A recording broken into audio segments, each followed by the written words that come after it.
Bismillahirrahmanirrahim, sidang pengangkatan Hokage ke-8 negeri Konoha dibuka. Mari kita kaji lebih dalam terkait dengan makna bismillah itu sendiri. Orang yang sudah berbismillah itu sebetulnya adalah orang yang sudah menonaktifkan ego pribadinya. Pemikiran-pemikiran pribadinya, pemikiran-pemikiran keluarganya atau bangsanya sekalipun. Yang ada di dalam kesadarannya itu hanyalah ajaran-ajaran dan nilai-nilai Allah untuk melaksanakan segenap aturan-aturan Allah.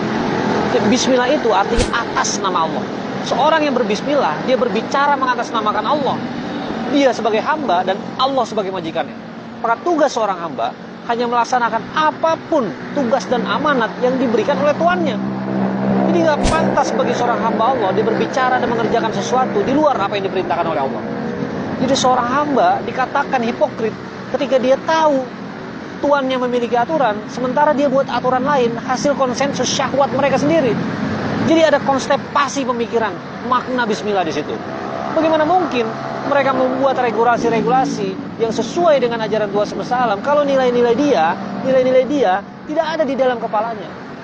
Kalau nggak ada nilai-nilai Tuhan semesta alam di kepalanya, bagaimana mungkin muncul kesadaran-kesadaran pribadi mereka untuk menjadi pemimpin-pemimpin yang penuh dengan nilai-nilai Allah.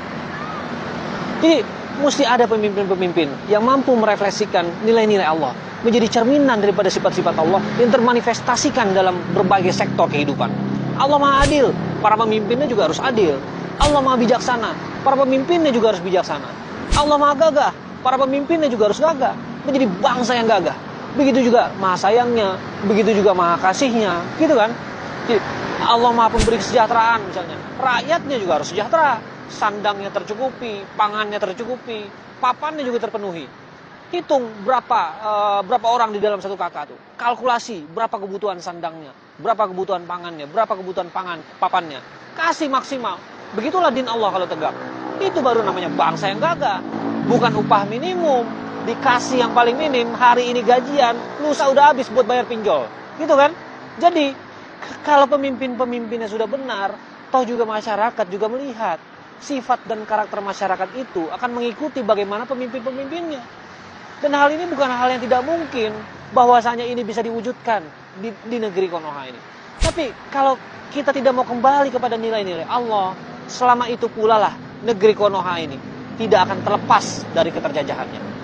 Ruhul Kudus berkata, "Ittabi'u ma unzila ilaikum mir rabbikum." Ikutilah apa yang diturunkan kepadamu oleh Rabbmu. Wala tatabi'u min dunihi auliya, dan janganlah kamu mengikuti selain dia sebagai seorang pemimpin. Qalilam mattashkurun, sedikit sekali kamu mengambil sebuah pelajaran.